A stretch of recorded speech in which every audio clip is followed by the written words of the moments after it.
Okay, so in this module, we went through and took a look at hacking versus ethical hacking. Remember, you can sum this up really, really easily. What is the intent of what you're doing, and do you have permission or the rights to do so? Are you breaking any laws? Just because you find a really cool tool and you have no intent, I just want to run the tool and see if it'll work against my competitor's website. It's not going to do anything destructive. I just kind of want to see what I can see. Okay, guess what? You're still not obeying the law.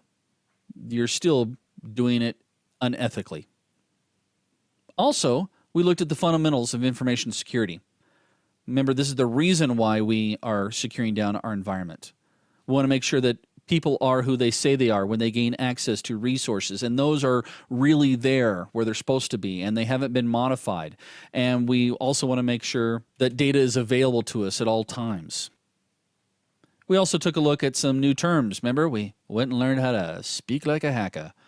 Those new terms, we're gonna be introducing even more of them as we get further in. Those are kind of the big highlights. This is like a 10,000-foot view here. We're going to get deeper and deeper as we go through this course. And then we also took a look at the technology triangle.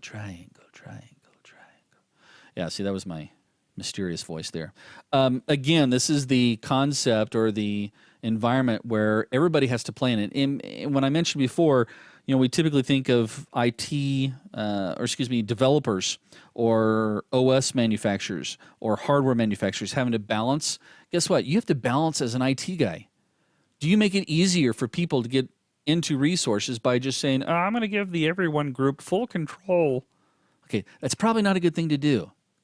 Granted, it's going to be easy to get into, but where's your security? Okay, up next, we're going to talk about security threats and attack vectors. Sounds really kind of macho, doesn't it?